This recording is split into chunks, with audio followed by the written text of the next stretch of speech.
Hi guys, welcome back to another video. This is going to be the 21st episode in our playthrough as the Egypt series. And if you watched that last episode, you can see that this is just the very end of the 20th episode. So we're just going to resume from there in our war with one of the countries, as well as a surprise that the Seleucid Empire gives us. Since we did just recruit that army, they do need a commander. The Lipton family, as always, is willing to pulling their family in it. They are a really good family, and so that army's heading up, and looks like it's gonna be another trade route, which is fine. And Rome, by the way, did lose some power. They lost a bit of land here, though they did just gain some land because they were at war with a couple people over there. And a lot of the nations up here are actually getting a bit bigger. See, Carthage is doing super well, and looks like the court is spoken, and then we should be able to complete. No, yeah, we just need that. Those guys to go at, as well as these guys, which are kind of allied to the Seleucid Empire, and looks like these guys are now allied to absolutely no one. So we can declare war on them, or Phrygia, and we might actually just declare war on them. Yeah, we'll do that, and next episode we'll declare war on Phrygia, because we do want to get our manpower up for such a kind of, bigger war, and so we do have a claim now, so we'll just do that. So let's move the troops into position. This army's already split up.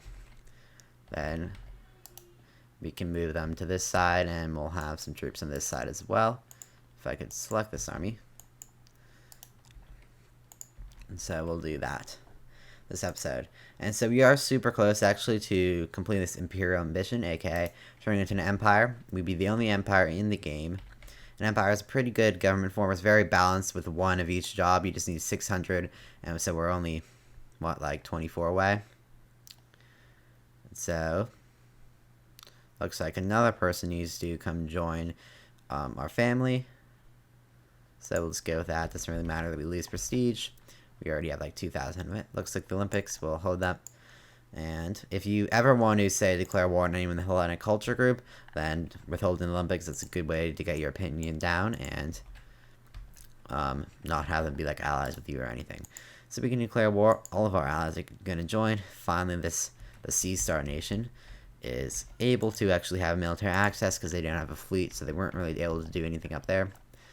And so we'll put these guys on, and actually I will order these guys to go take that fort, these guys to go take that fort, these guys, and this army's going to go around up there as well. And then you, well, I mean, you can just go up there. Looks like right off the bat, army. That's, I think, their only army. Yep, they're their one and only army, perfectly in position to take out that army of 8,000, which is kind of annoying. Looks like some fugitive cross borders. That's a lot of green numbers, so that's probably fine. I'm not sure how we won, considering that they had 3 times the troops, and our commander was a bit better. But that's kind of surprising that we were able to win. And then that army's going to do absolutely nothing at that fort. They're just going to sit there until these guys get there. So let's have the game unpause so this war can kind of finish up. And looks like I did start fabricating claims, and everyone else, considering that we might want to do that maybe later on in the series. Definitely against the Seleucid Empire once we take out these guys, and ideally have a war with Phrygia. So they still do have some decent allies. You can see that the guys all the way up here for some reason, and Armenia. And so these sieges should go pretty well. Looks like there's their army. And this siege is actually probably going to finish in time to just catch them if they try and go take some of our land. It's going to be a really quick war. They only have one more fort, which you can just have one of these armies do. Looks like success one's already on 42%. And there's the siege.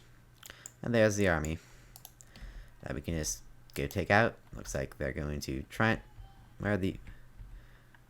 I'm assuming these are mercenaries. Yep, they are definitely mercenaries. And,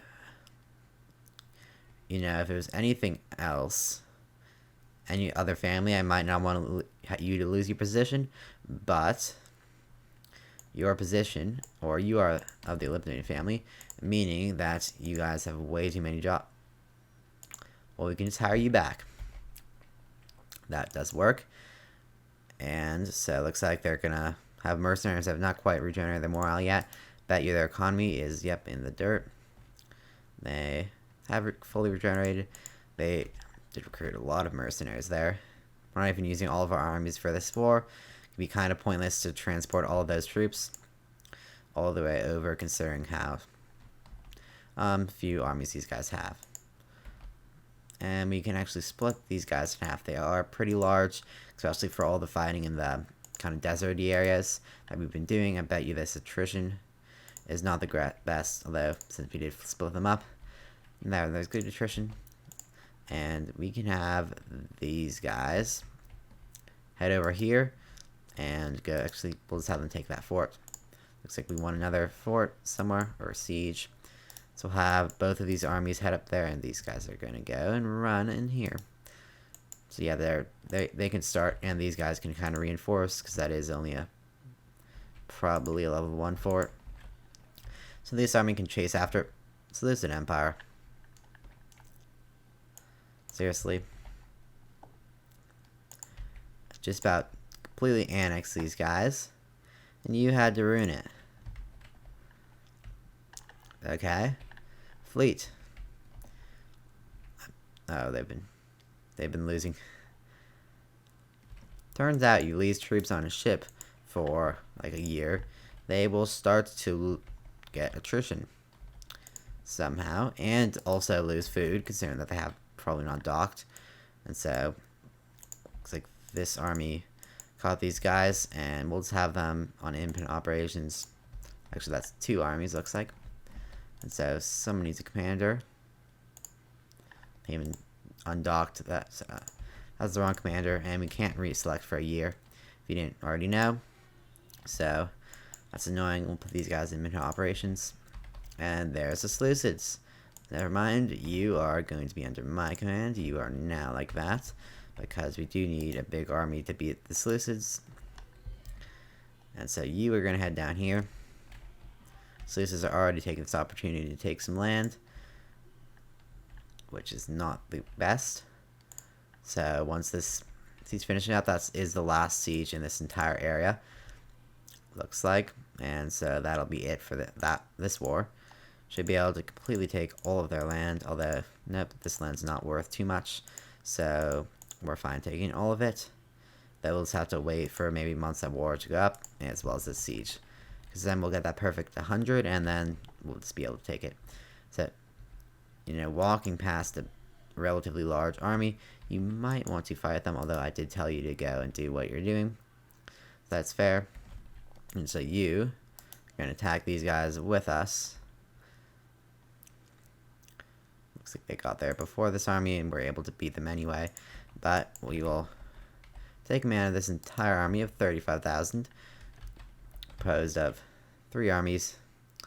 And so we'll just kind of try and take out this big Seleucid army that is now running. And none of these guys need to be taken out. So once left them back on the ship. Once again, I forgot about these guys. There's no other armies, it looks like. So we should be good to go with these guys. Our economy is a lot better. Probably because we do need 27,000 men to regenerate our armies completely. I know it said something. Didn't see it. I clicked too quickly. And we'll attack this army. They probably should have ran a lot sooner. These guys should really not be heading towards us. And it looks like a commander of the Fort Stratos decided, or died.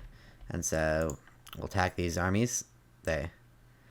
Seleucids, I know I've questioned your decisions in the past, but I'm going to have to do it again. Like, what are you actually doing? 10,000 troops. You just lost 10,000 troops. I'm sure it's not too good for your zero. Well, I mean, fair. They did just lose that entire army, so would not count as, they would not have to regenerate it. Although, if they want the same size army, and then these guys, once they finish that fort, which ideally would be soon, they can head up and deal with these guys. They're not even at war. I'm assuming they just have military access. So you can all be in independent operations. They're just going to head right back up. Alright, never mind. They're gonna actually do decently and re-siege some of that land, and we can have this army, or these two armies, I should say, go and take up these areas. We'll put them on independent operations. And then hopefully they take out that land. So we're able to ideally get all of this. Although we do negative 51. Because we don't have everything captured. So we are going to stop it here. Right, with me still not realizing that there's an entire another chunk of that country that we still need to capture. But so we are going to stop it for the 21st episode, and then part 3, where we're going to finish that war, is going to be in the 22nd episode. So thanks for watching, I'll see you again next time.